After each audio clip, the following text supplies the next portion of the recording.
嗨，大家好，今天要跟大家介绍，让每一个人都可以使用 AI 绘图生成运用，以及网络 POD 平台来赚取被动收入。在这部影片中会分享使用 Leonardo AI 的基本操作流程；2，以及带你了解什么是 Redbubble。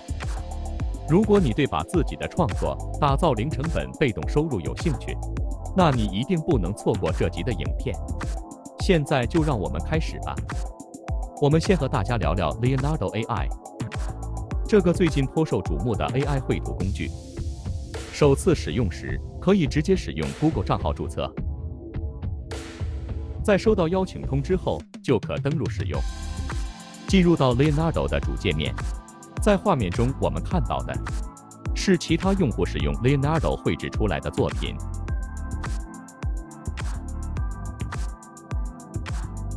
Leonardo 最大的特色在于它有许多调教过的模组，可用来产生各种不同风格的画作。可以从中选择一个自己喜欢的画风，里面会显示该模组的简介，以及使用此模组绘制而成的作品。将作品点开的话，还可以看到该画作所使用的题词。而如果决定要使用此模组来进行创作的话，只要按下产生按钮就 OK 了。好，那在这个界面中，上面的文字栏是我们输入题词的地方。只是有时我们虽然有想要生成的主题，但是对于主题的细节，却常不知道如何去描述。这时你可以试试看 Leonardo 的题词辅助功能，你可以把画作的主题写在底下，比如可爱的猫穿着中国服饰日本画风，然后指定要产生的题词数量，最后再按下右侧的按钮， Leonardo 就会帮你想出好几个有趣的点子哦。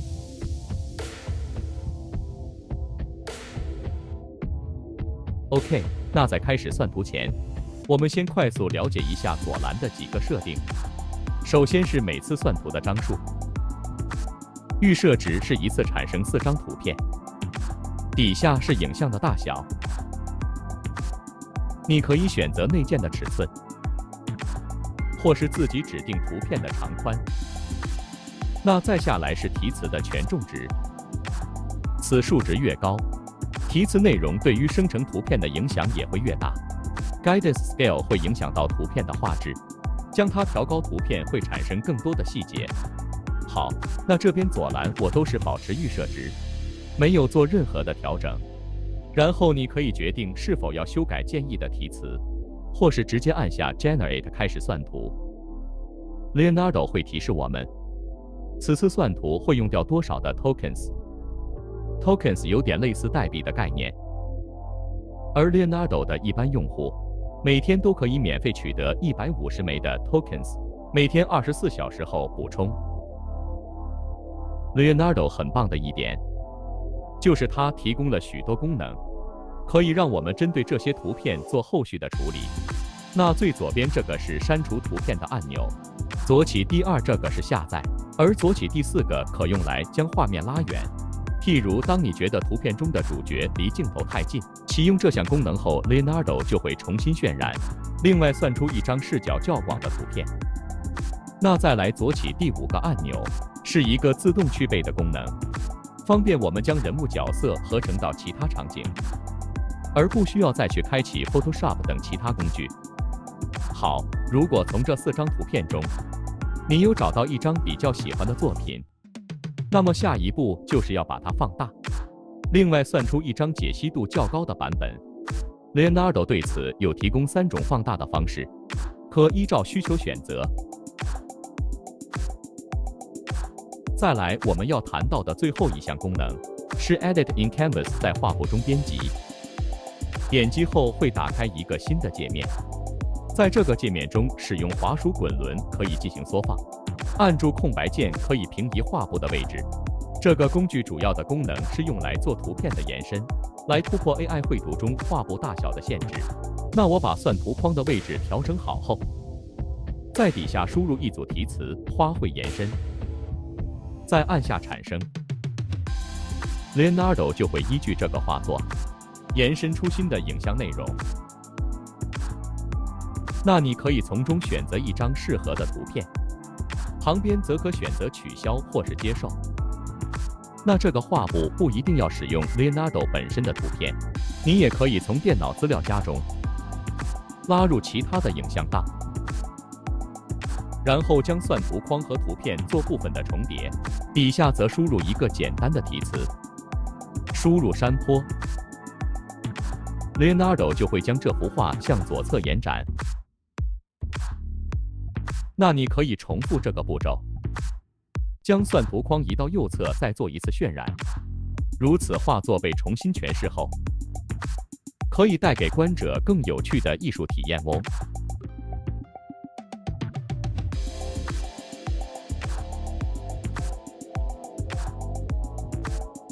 OK， 那这个功能如果想要应用在照片也是没有问题的，尤其是照片在拍摄好后，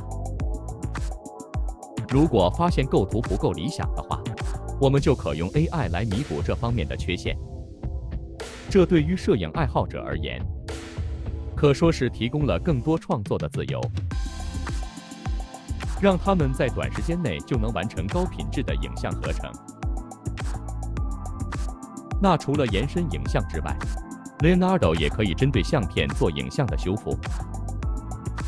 比如今天，我想要把照片中的杂物移除掉的话，在左侧工具列有一个可用来绘制遮罩的笔刷，它主要的功能是用来限制算图的区域。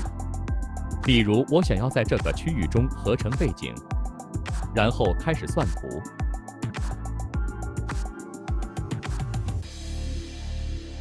完全不输给 PS 大神。那我们只要选好中意的图片，点击下载就可以把它储存到自己的电脑哦。OK， 最后 Leonardo 还有个非常酷的功能，就是我们可以训练属于自己的模组，来产生特定风格的图片，而且方式非常的简单。比如这里我想要请 AI 学习我画的炭龙插画的画风，模组名称我设为 EXDG Art， 按下建立。那依据官方的建议，我们可以准备大约8至15张的图片来供 AI 学习。那图片上传好后，我按下训练按钮，然后输入一些文字资讯以及题词的关键词，再按下开始就 OK 了。那 AI 训练的时间通常可在30分钟内完成。结束时我们会收到一封 email， 于是我们就可以到左栏打开模组类别，切换到自己的标签，再按下检视，就可以准备来做算图的测试。那题词的部分我就简单输入可爱的猫穿着日式服饰，然后按下 Generate 按钮。过了一会儿后， Leonardo 就产生了4张炭龙插画画风的图片。当然，这些图片还可以继续做些参数上的调教，但只用15张图片就能算出这样的成果，也让人深深感受到 AI 的强大哦。OK， 那今天关于 Leonardo AI 的介绍， AI 生成方式我们就聊到这里。接下来是来介绍如何把作品转换为商品的方法。你可能会好奇 Redbubble 是什么？ Redbubble 它是一家 POD 的平台，而什么是 POD 呢？ POD 是一种商业模式，意思是 Print on Demand 按需印刷。有需求在印刷制作产品，在不必大量生产的情况下，根据客户的需求进行印刷，而不是预先制造一些存货。这可以降低库存成本和风险，同时提高生产效率和客户满意度。而 Redbubble 就是一家 POD 平台，它提供了一个线上平台，让设计师和艺术家展示和销售他们的设计。这些设计可以印在各种产品上，例如衣服、艺术相框、手机壳、包包、贴纸等等。一般传统开设网络商店，先进货后贩卖不同，让设计师和艺术家展示和销售他们的设计。POD 是将商品卖出后才开始制作。当顾客订购产品时， Redbubble 会根据顾客的需求进行印刷，并且出货，也因此可以没有囤货的成本压力。这样设计师和艺术家可以轻松地在全球赚取收益，而不必担心库存和物流问题，是零成本创业的好方法。简单来说， Redbubble 提供了一个线上市场，让创作者能够将自己的设计制作成商品，并卖到世界各地。Redbubble 最吸引人的地方就是它的平台，操作非常简单，只要设计好图样，你就可以轻松地上传到平台上。而 Redbubble 将会负责所有产品的生产和出货以及后续的客服金流，基本上可以分成4个简单的操作步骤：1. 设计好图样； 2. 放到 Redbubble 平台； 3. 客人下订； 4. Redbubble 平台运送货物。我们要做的就是将设计完成，然后上传到 Redbubble 的平台上。一件设计可以做成数十种不同的商品，例如围裙、T 恤、马克杯、厚背包、帽子、贴纸等。等待商品卖出后，平台会制作出货。身为设计者的我们，完全无需去处理后续的物流出货。我们要做的就是将设计完成，也就是说，只要上传一件设计，就可以永久的贩售。当数量越来越多，分母越来越大时，卖出的几率也逐渐累积，随之提高。只需要上传设计，就可以赚取被动收入。除了操作方便之外， Redbubble 的另一个主要优点是，设计师可以自行调整商品的抽成比例。你可以在商店刚开张时设定较低的价格，在您的商店稳定成长后逐步调整商品价格。当然 ，Redbubble 也有一些缺点，例如平台上的竞争相当激烈。如果你想要在平台上获得成功，你需要有一些独特的设计、良好的 SEO 技巧，而且你需要花时间推广你的产品。它的操作简单，网站流量高和可以自由调整分润，让它成为一个非常有吸引力的选择。如果你想要赚取额外的收入，那你应该给自己一个机会。只要你愿意花时间学习良好的 SEO 技巧，推广你的产品，你就有机会在 Redbubble 上获得成功，稳定的赚取被动收入。希望这些分享能够帮助你在 Redbubble 上创建和销售你的设计产品。如果你是第一次来到我的频道，这里主要会分享设计插画艺术，打造被动收入指南，帮助你透过创作打造被动收入，实现时间自由。如果看完觉得对你有帮助，别忘了订阅我的频道。或有其他的问题，或想看更多相关的教学，请在下方留言告诉我，我会制作更多相关的教学影片给大家。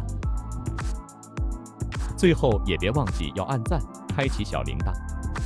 我是炫创意林汉，我们下次见了。